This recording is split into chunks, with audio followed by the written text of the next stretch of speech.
지난주에 아내가 이제 식탁에서 밥을 준비하면서 주방 앞에서 저를 향해서 이렇게 얘기하는 거예요.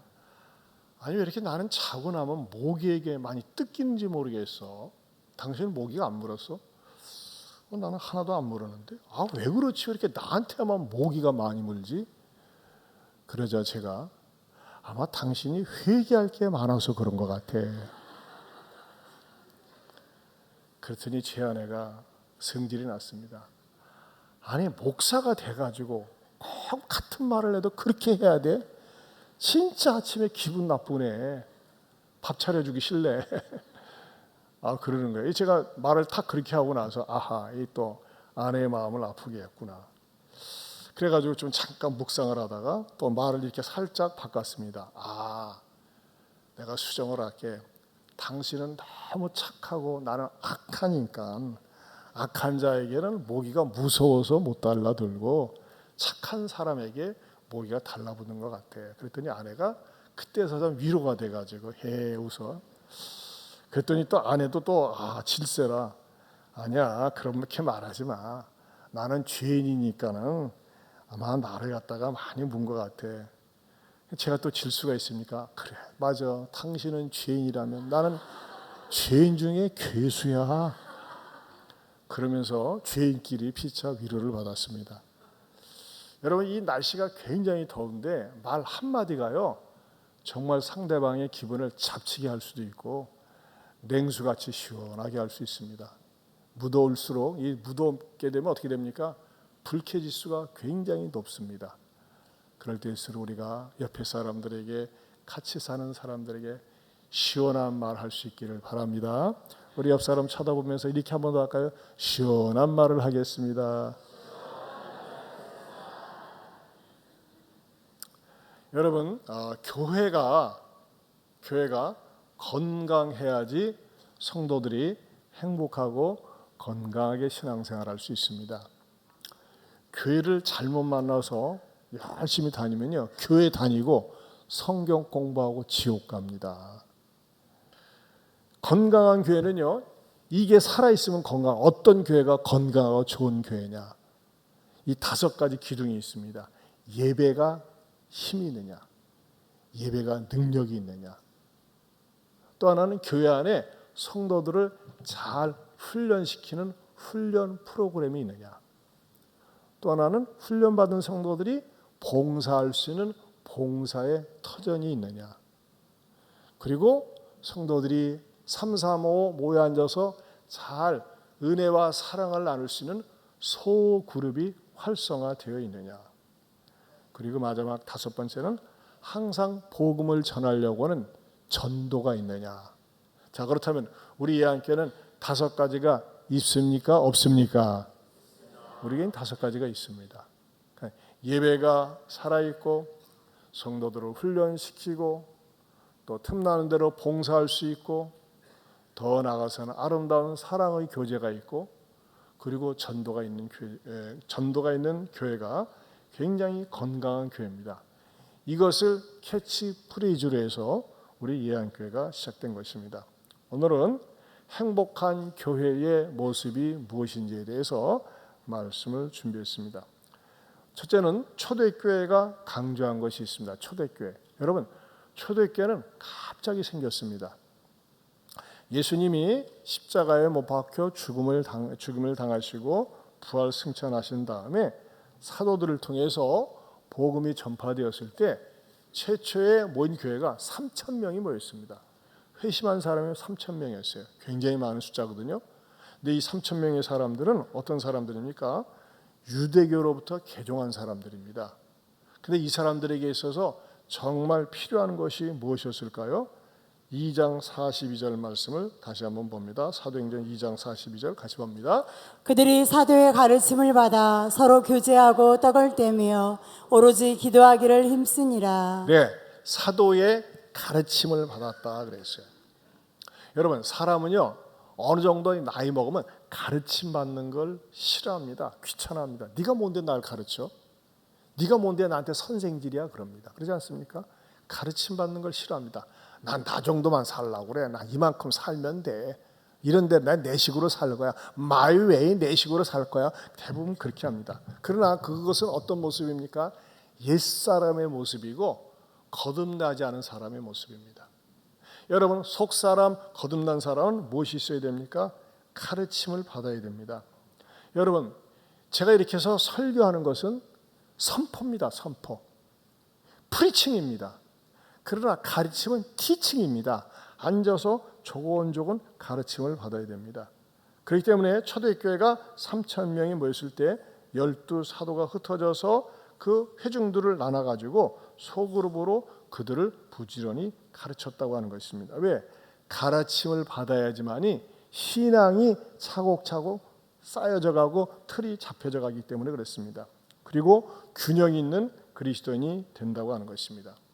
의외로 말이죠. 교회를 오래 다닌 사람들, 교회 오래 다니고 나름대로 충성했기 때문에 직분을 맡은 사람들 가운데서도 신앙인 영적인 세계에 대해서 건성으로 알고 있지 깊이 있게 모르는 사람들이 생각 밖으로 많습니다. 정말이에요. 얼마나 어중간하게 믿는 사람들이 많이 있는지 몰라요. 제가요, 익산에 처음 도착했을 때, 처음 도착해가지고 신방을 했는데, 그때가 저기였어요. 추도 예배였는데, 그때 익산에서 제일 큰 S교회에 안수 집사님이라는 분이 거기 앉아 있었어요. 그래가지고 제가 이렇게 쭉 대화를 나누다가, 안수 집사님이시고 안수 집사님 되신 지 30년 되셨으니까 참 신앙생활을 오래 하셨네요. 그럼요. 그래서 자기 은근히 자랑을 하더라고요.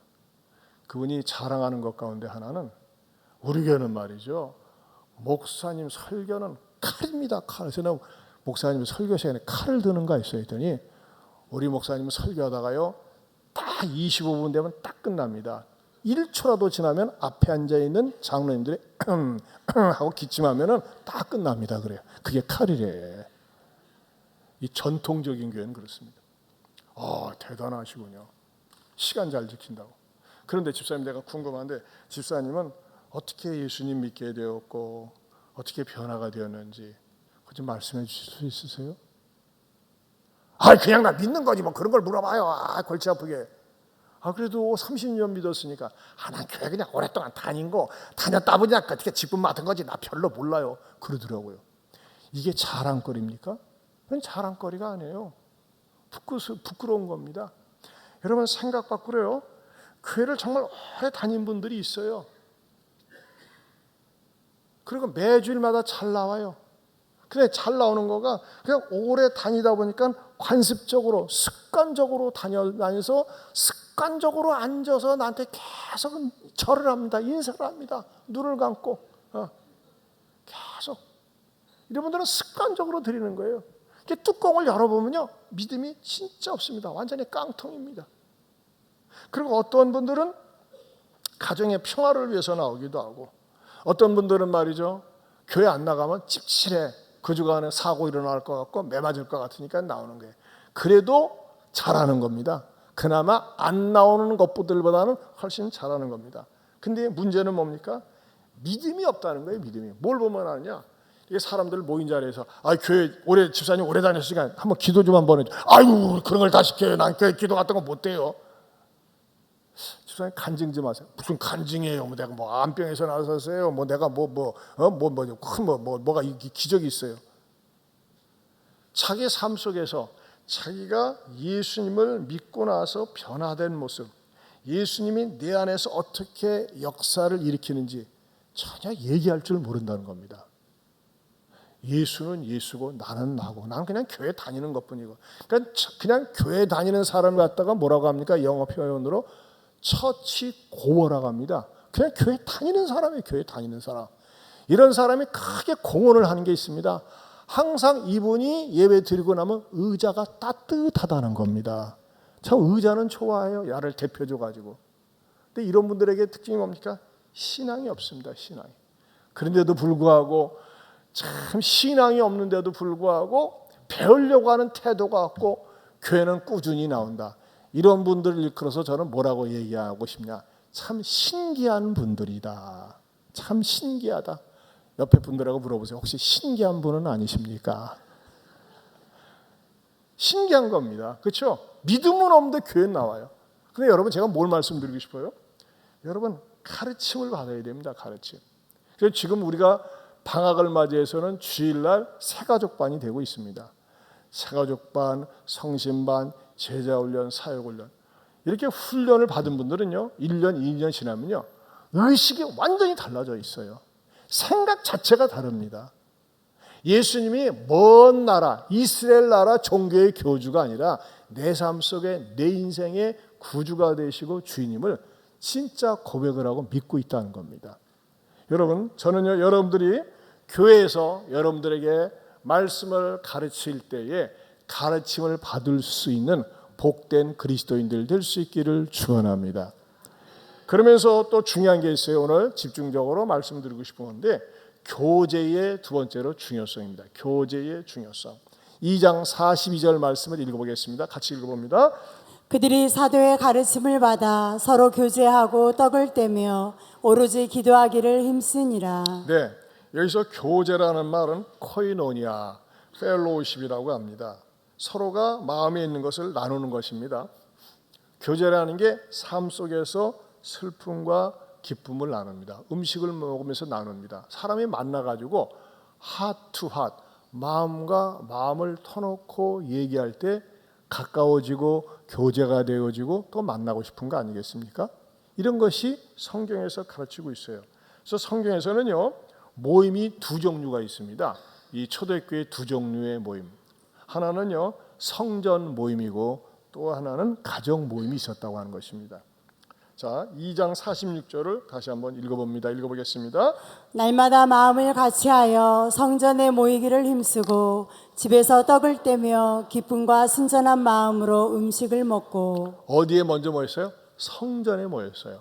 여러분 성전에 모이면 무엇을 합니까? 예배 중심입니다. 예배 중심.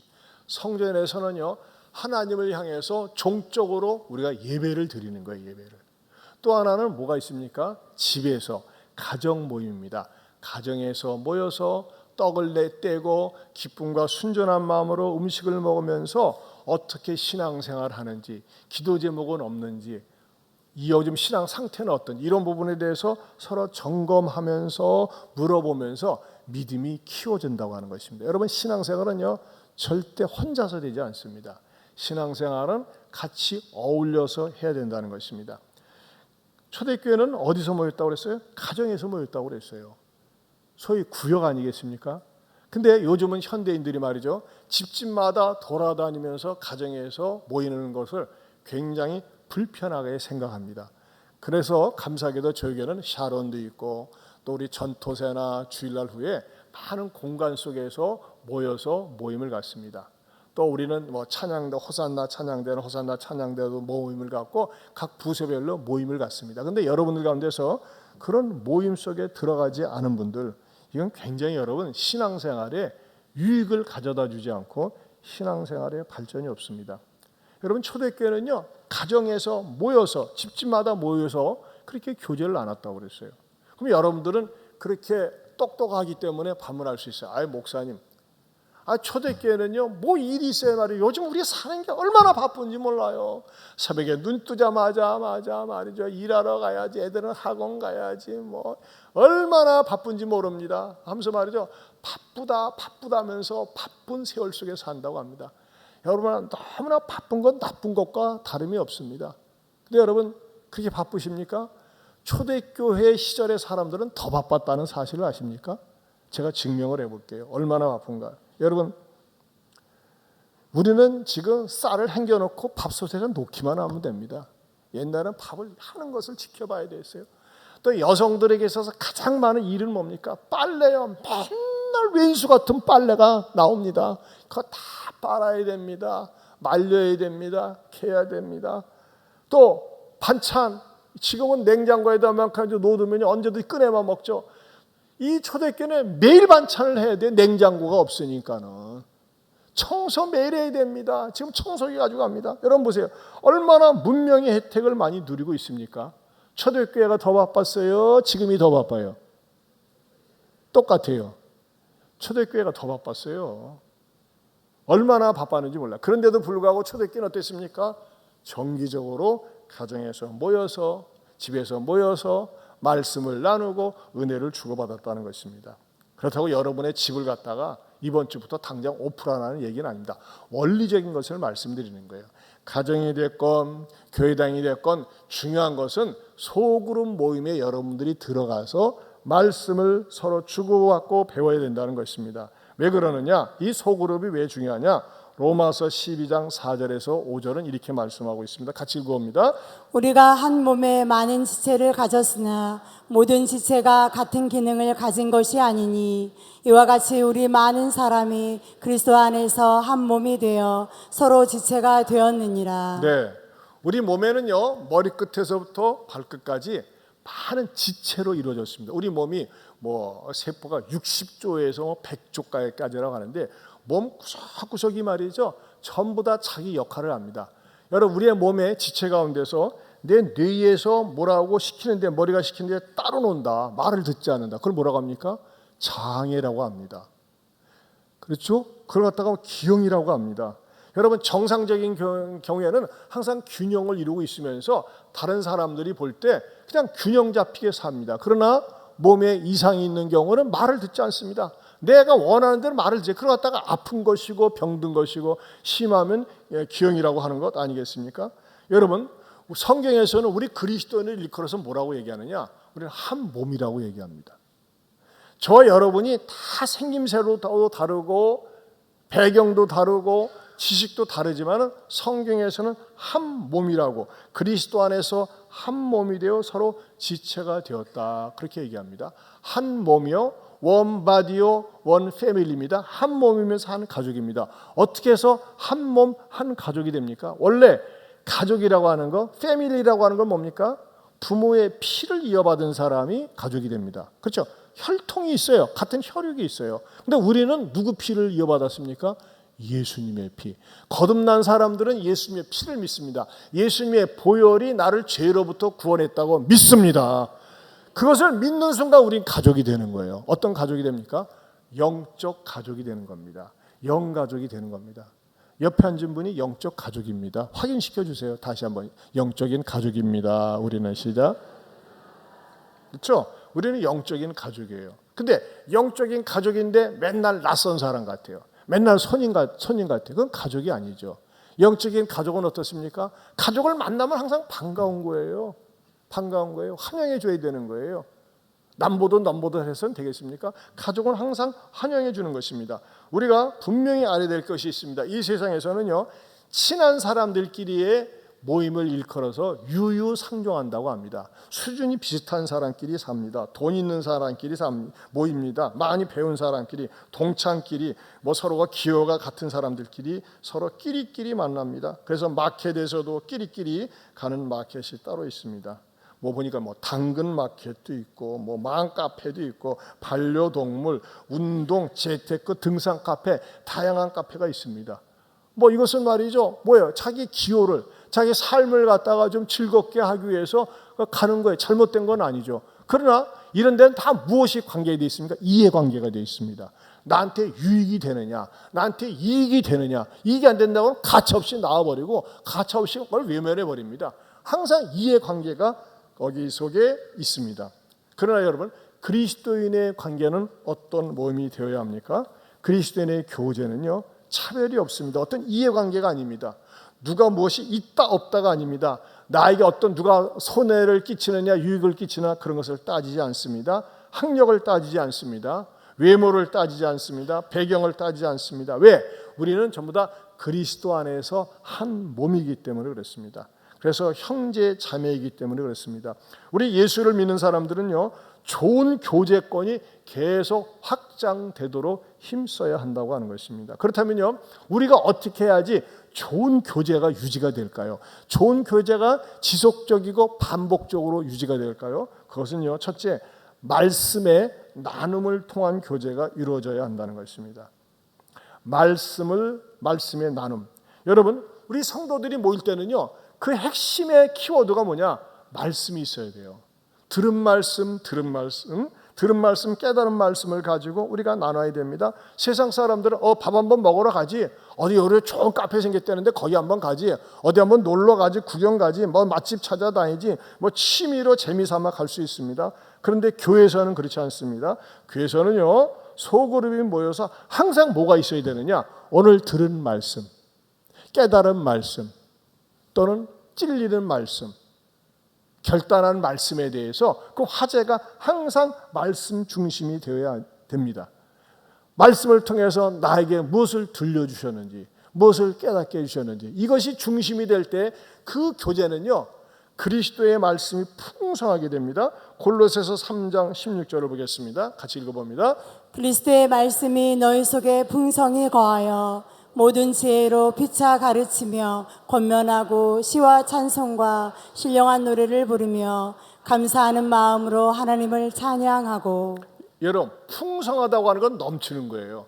이렇게 예배를 통해서는 제가 여러분에게 선포할 뿐이지 나눌 수 있는 기회가 없습니다. 그런데 예배를 드리고 난 다음에 소그룹이 모여서 말이죠, 저는요 오늘 말씀을 통해서 이런 부분이 깨달아졌어요. 새삼스럽게 발견되어졌어요. 제가 은혜를 받았어요. 내가 이런 신앙생활에 문제가 있었어요. 나는 정말 그야말로 신기한 교인이었어요. 나는 교회 다닌 지 오래됐지만 간증할 줄도 모르고 기도할 줄도 모르고 신앙에 대해서 설명할 줄도 몰랐어요. 목사의 말씀을 듣고 보니까 새롭게 깨닫게 되었어. 이런 것을 나눌 때 다른 사람은 어떻게 생각을 할까? 저도 그랬어요. 저도 그랬어요. 내가 또 소그룹에 들어가서 말씀을 진지하게 배워야 되겠군요 하면서 말이죠, 서로 주고받으면서 말씀이 풍성해진다고 하는 것입니다. 또 어떤 사람이 말이죠, 소그룹에서 이런 부분 때문에 큰 시험이 들었거나 상처를 입었거나 속상한 이야기를 할 때 다른 사람이 들으면서 위로해주고 격려해주면서 그 소그룹에서 치료를 받을 수 있다고 하는 것입니다. 새가족반에서 어떤 분이 이런 속 있는 얘기를 했습니다. 제가 오래전에 방주는 곧 예수 그리스도이며 교회다라는 말씀을 전한 적이 있습니다. 그리고 방주 안에서 노아와 세 아들들, 그 며느리들이 1년이라는 기간 동안에 혹독한 기다림에 견딤에 훈련을 받았다, 그렇게 말씀을 전했는데, 이분이 새가족반에서 그런 얘기를 했답니다. 자기도 정말 오랜 세월 동안 정말 고난과 연단의 세월을 겪었다고 하는 것입니다. 남편하고 결혼한 지 벌써 30년이 넘었는데 오랜 세월 동안 얼마나 남편이 교회를 싫어하고 하나님을 싫어하는지, 심지어는 교회를 못 나가게 하고 막 하나님을 향해서 하나님 어디서 있으면 나오라 그래 하면서 막 삿대질도 하고 그랬다는 거예요. 근데 이분이 우리 교회로 와서 변화를 받았어요. 사람이 태도가 달라졌어요. 그리고 말이죠, 만나는 지인에게는 세상에 교회에서 속으로 하는 새가족반을 나간대 하면서 막 지인들한테도 소문이 나가지고 남편의 변화된 모습에 막 사람들이 놀래고 좋아한다는 것입니다. 할렐루야. 지금 이 자리에 앉아 계시는데 하나님께서 계속해서 풍성한 은혜를 주시기를 축원합니다. 여러분, 그렇습니다. 여러분, 교회 안에서의 교제는요, 무엇보다도 말씀 중심이 되어야 됩니다. 잡담 중심이 되어서는 안 됩니다. 어느 미용실이 좋다, 어느 빵집이 좋다, 어느 찻집이 좋다, 뭐 세상 얘기하고 말이죠, 뭐 김민석이가 될 거야, 정청래가 될 거야 하면서 말이죠, 이런 얘기는 개인적으로 하고 항상 말씀이 중심이 되어야 됩니다. 여러분, 다락방에서 말씀을 제쳐놓고 그냥 성경 읽는 것은 그냥 하나의 폼이고 액세서리처럼 입고 만다면요, 그리고 밥 먹고 잡담하다 끝난다면 언젠가는 그 다락방은 공중분해 됩니다. 전에 그런 다락방이 있었어요. 희한하게 모이면요, 그런 얘기 들어오는 거예요. 말씀에 대해서는 진실성이 없고 간단하게 그냥 의례적으로 형식적으로 입고 나가고 그냥 세상 잡담하고 어떻게 지내느냐 그런 얘기하다가 밥 먹고 끝난다는 거예요. 아무런 감동도 없어요. 세상 침묵해. 세상 동창 모임하고 다를 것이 없다는 거예요. 그냥 성경 그냥 액세서리로 인용하는 것뿐이라는 거예요. 여러분, 절대 우리 교회의 모임은 그래서는 안 됩니다. 우리 호산나 찬양대도 모여 앉아서 우리 섬김정이 진지하게 말씀을 나누고, 보니까 여기는 잘 되는 것 같아요. 단톡방에다 기도 제목도 올리고 서로 물어보고 점검하고. 참, 그래서 우리 이 호산나 찬양단이 영성이 있는 줄로 믿습니다. 얼마나 감사한지 몰라요. 여러분, 그렇습니다. 우리가 모여 앉아서는요, 신앙생활의 행복, 어떻게 예수님을 알게 되었는지, 어떻게 예수님을 전하고 싶은지, 그것에 대해서 늘 이야기가 예수님이 화제가 되어야 됩니다. 여러분, 목사들이 모여 앉으면 그냥 목사가 목회 전공이니까 예수로 충만할 것 같죠? 의외로 안 그렇습니다. 저는요, 우리 이제 방학이 들어가면서 목요 전도단이 방학에 들어갔어요. 근데 제 마음속에 이게 방학하는 거가 내가 영적으로 더 피폐해질 것 같아가지고 하나님 앞에 기도하는 가운데 성령님께서 감동을 주셨어요. 저는 매일 전도하겠습니다. 매일. 어디로 오고 갈 때 이 주보 전도지를 꼭 갖고 다니겠습니다. 그래서 제가 한 3장씩 갖고 다닙니다. 그래서 목양실에서 사택 오고 갈 때, 어디 갈 때, 운동 갈 때 항상 갖고 다닙니다. 그래서 하나님 오늘 꼭 3명 이상한테는 예수님 믿으라고 전도하겠습니다. 근데 말이죠, 막상 그렇게 실천하고 정말 매일 그렇게 하니까요, 얼마나 기쁨이 넘치고, 어떤 분들은요, 이 더운데 수고하십니다. 그 말 한마디 듣는데 얼마나 시원하고 감사한지. 정말 귀한 일 하십니다. 아니, 목사님이 이렇게 직접 전도하시니 감사합니다. 막 이 말을 할 때 그렇게 위로가 되고 말이죠. 막 하나님 아버지도 좋아하시고 막 천사들도 기뻐하는 것 같아요. 여러분들 매일 한번 전도를 해보려고 하세요. 기쁘기 짝이 없습니다. 그리고 제가 전도한 사람들에 대해서 이분들이 오랫동안 신앙생활을 해서 그만두는데 교회 나올 수 있도록 좀 이렇게 기도해 주세요. 목사님들 모임에서 이런 것을 진지하게 얘기하면요, 야, 우리 목사님 대단하다, 그렇게 해야 되겠다가 아니라 반응들이 시큰둥해. 그러다가 화제가 바뀌어가지고 어디로 우리가 놀러 갈까, 위로해 갈까, 구경 갈까, 그런 얘기하면 막 열들이 나고 말이죠. 막 얼마나 분위기가 살아나는지 몰라요. 이야, 저는 그런 부분이 아쉬워요. 여러분, 목사는 은퇴가 있습니다. 성도는 은퇴가 없어요. 그러나 목사가 은퇴가 없는 게 있어요. 뭘까요? 성도도 은퇴가 없는 게 있어요. 전도입니다. 전도는 죽을 때까지 은퇴가 없습니다. 따라서 합시다. 전도는 죽을 때까지 은퇴가 있다 없다? 없어요. 예수님은 십자가에 매달려 죽으면서도 한 사람 전도했잖아요. 우리도 마지막 순간까지도 전도를 해야 돼요. 영혼 구원하는 것, 그것이 하나님이 가장 기뻐하시는 일인 줄로 믿습니다. 우리의 화제는, 우리의 주제는 항상 예수님이어야 됩니다. 그래서 말이죠, 부산에 가면 가장 큰 교회가 수영로교회인데 그 이규현 목사님은 목사님들 모임에 잘 가지 않는데요. 왜? 가면 영성이 떨어지기 때문에. 참 아쉬운 것 같아요. 여러분, 저도 그렇고 여러분도 그렇고 우리가 공동체 속에서, 소그룹 속에서 항상 예수님 중심이 되고 예수님을 통해서 받은 축복, 은혜, 이런 것을 나누고 다른 사람에게 은혜와 간증을 끼칠 수 있기를 주님의 이름으로 축원합니다. 어떤 사람은 그런 사람이 있어요. 전 숫기가 없어가지고 내성적이라 해서 사람들하고 잘 어울리지 못해요. 그런 분들은요, 그냥 들어가서 듣기만 하세요. 듣다 보면 어느 순간에 스며드는 거예요. 예수님께 스며들고 예수님께 스며듭니다. 그러면서 말이죠, 내 마음속에 도전이 되는 겁니다. 여러분, 도전의 반대말이 뭡니까? 전도예요. 전도. 따라서 합시다. 전도. 여러분, 전도를 낯선 사람에게 한번 해보세요. 그러면요, 무시를 당하건 환영을 당하건 전도라면요, 하나님이 주시는 기쁨이 있습니다. 저는 그것을 매일 맛봅니다. 매일. 근데 말이죠, 이 좋은 것을 나만 먹으면 되겠어요? 그건 얌체잖아. 여러분, 어느 음식점에 가서 맛있는데 말이죠, 맛있으면 자꾸 소개하잖아요. 제가 어저께 그 음식점 가가지고 대접받기는 했지만 은근히 부화가 나고 성질이 나더라고. 야, 이 시골에 말이지, 음식점이야, 이 무더위에 얼마나 더웠나 몰라요. 주차할 데가 없고 사람들이 말이죠, 바깥에도 한 열댓 명 기다리고 있고 안에 들어가서도 말이죠, 좌석을 못 잡아가지고 앉아서도 한 20명 기다리고 있고. 그러더라고요. 교회는 안 그래. 교회도 좀 말이죠, 예배 드리고 싶어가지고 기다리고 말이죠, 바깥에서도 대기하고 있으면 얼마나 좋을까요? 그런 날이 올 줄로 믿습니다. 여러분, 교회하고 음식점은 비슷하잖아요. 맛이 있으면 갑니다. 저희 교회도 옛날에 조립식으로 했을 때 주일학교가 1000명까지 모일 때는 진짜 신바람 났어요. 그리고 옛날 조립식으로 했을 때는 예배당도 작아서 그렇지만 항상 예배 시간마다 보조의자 양쪽에다 다 놓고 말이죠, 그냥 진짜 앉을 틈이 없었어. 예배당 짓고 나니까 너무 커서 그런가 말이죠, 헐렁해. 그래서 이거 허물고 다시 옛날 조립식으로 만들까? 그런 생각도 들어가요. 너무나 편하고, 물론 옛날에 환경은 그냥 열악하죠. 근데도요, 그때 그렇게 좋을 수가 없어요. 그냥 사람들이 그냥 이빨이 차가지고 보조의자 이쪽 놓고 저쪽 놓고 말이죠. 야, 하나님께서 은혜 주시면은 이 넓은 공간도 꽉 찰 줄로 믿습니다. 여러분, 교회는요 어떤 성격을 띄어야 됩니까? 우리가 말씀이 있어야 돼. 항상 말씀이 살아서 움직일 수 있기를 축원합니다. 두 번째로는요 좋은 영향력을 끼치는 교제가 되어야 된다는 것입니다.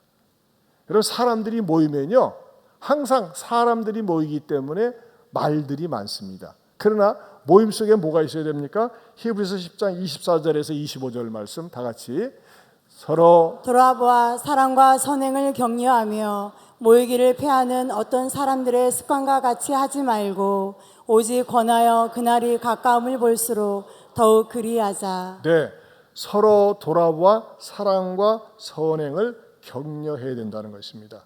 여러분, 예수 믿는 사람들이 모인다고 해서 늘 항상 좋은 일만 있습니까? 그렇지 않을 수도 있습니다. 어떤 교회는요 실수로 남을 흉을 보고 또 이기적으로 얘기하고 죄를 지을 수도 있습니다. 하지만요 교인들이 모이는 곳에는 일반적으로 죄를 덜 짓거나 안 짓습니다. 그리고 빨리 회개를 합니다.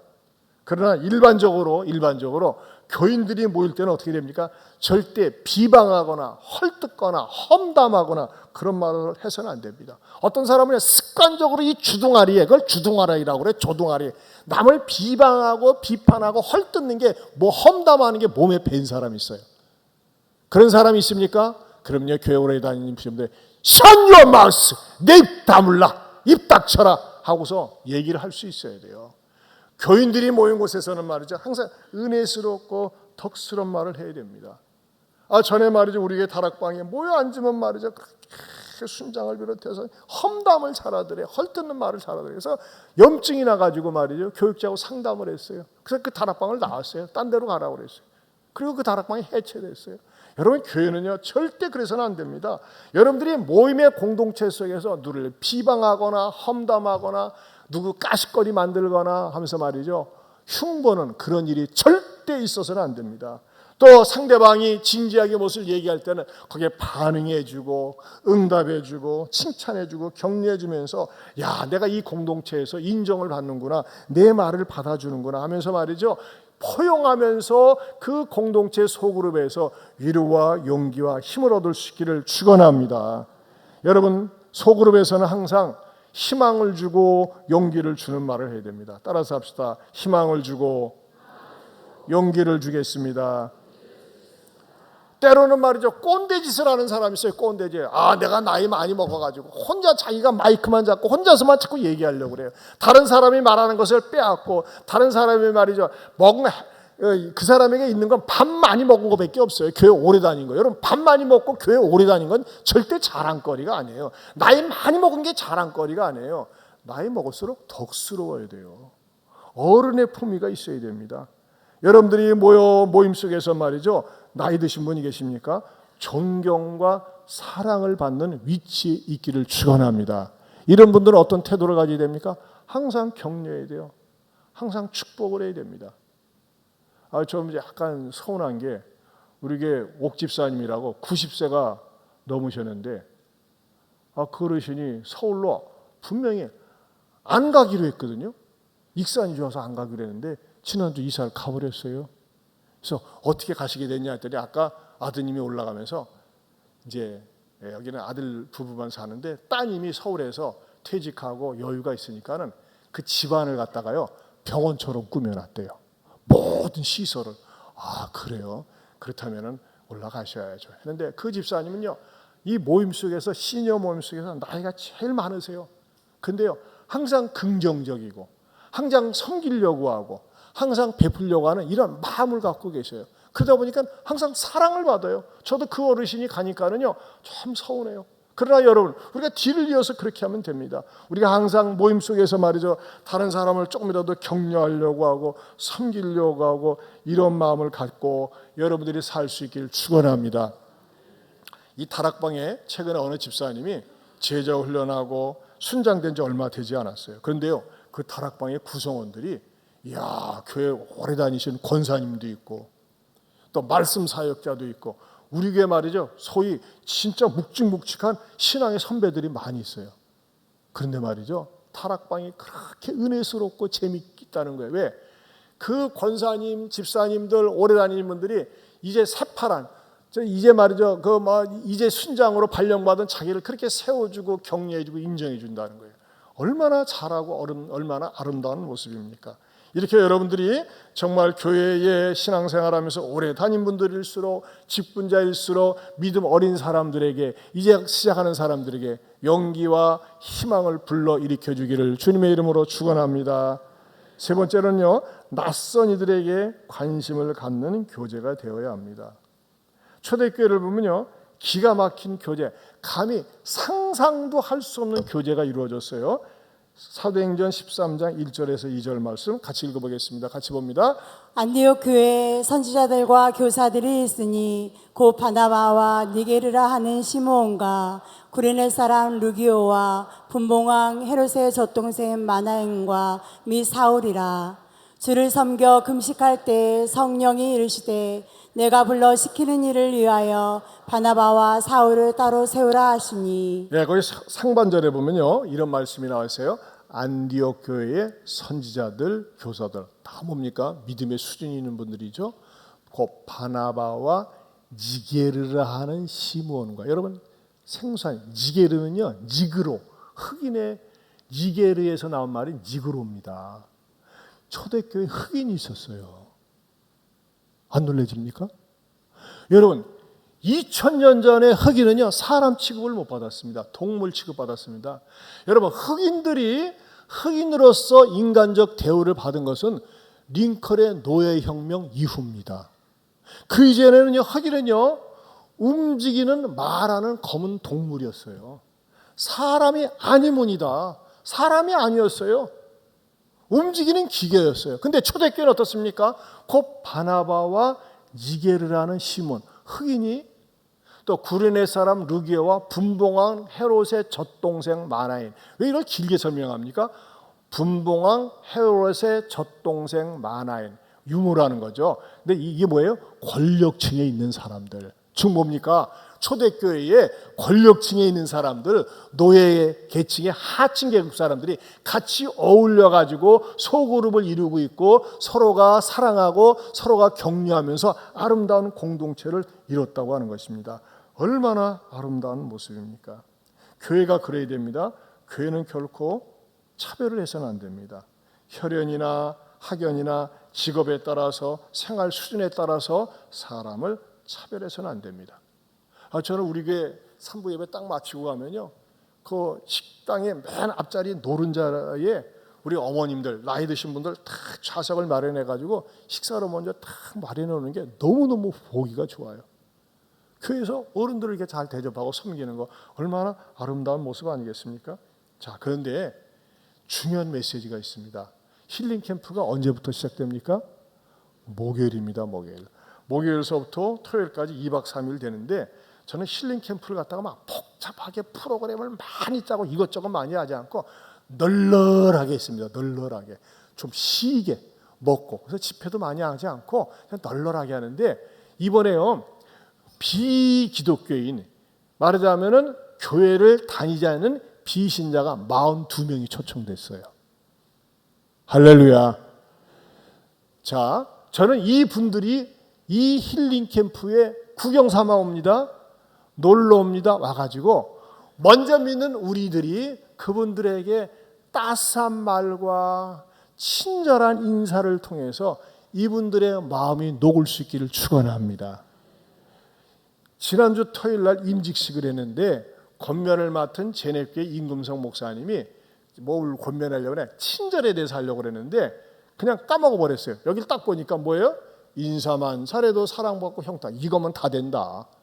원래 말이죠, 교회에서는 이게 영적으로 하나님을 잘 섬기는 거 그런 걸 자꾸 얘기하는데, 이런 표현을 가지고 가르치는 교회는 예한교회밖에 없다고 하면서 이 임직식 마친 다음에 너무 감동이 되어서 전화가 온 거예요. 근데 여러분, 이것을 우리가 입술로만 표현하면 외치지 말고 정말 낯선 사람들에게 다가가서 인사하고 미소 지어주면서 맞아줄 수 있기를 바랍니다. 42명이 옵니다. 중등부서부터 작년에 있까지 와요. 그러면요, 이분들은 표시가 다릅니다. 이 명찰 자체가 달라요. 명찰이 말이죠, 딱 눈에 띄게 좋은 것으로 우리 거보다 500원 정도 더 비싸게 해가지고 명찰을 만들었습니다.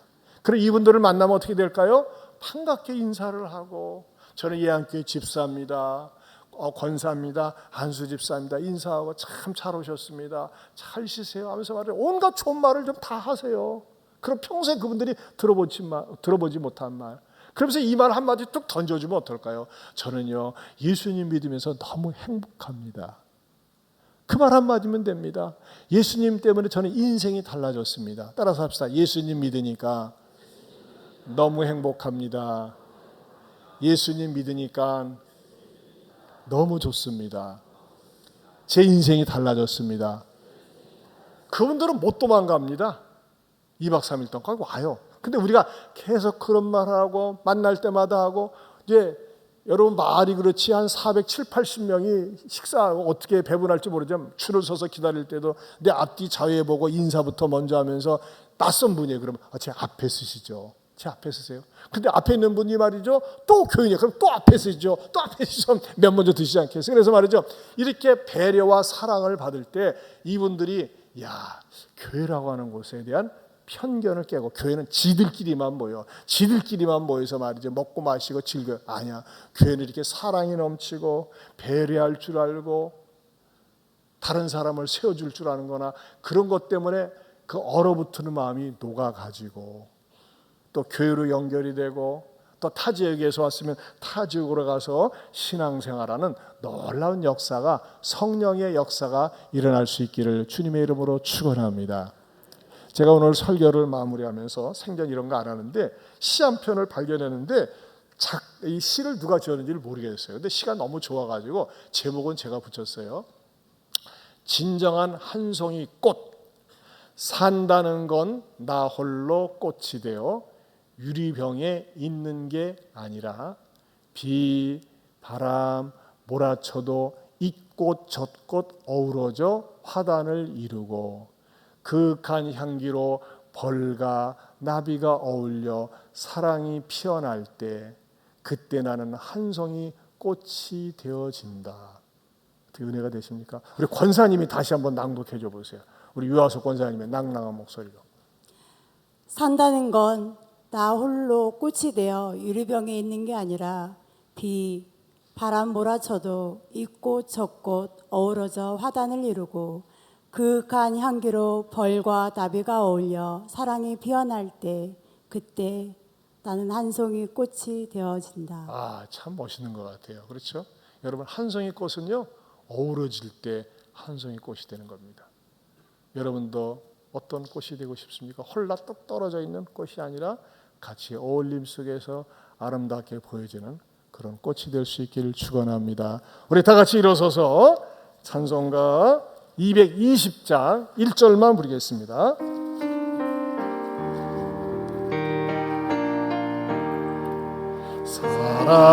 사랑하는 주님 앞에 영의 자매 한 자리에 주신 은혜 생각하며 즐거운 찬송 부르네. 내 주 예수 오늘마다 모든 사람 내 몸같이 말랐는 심 위로하고 진심으로 사랑하세.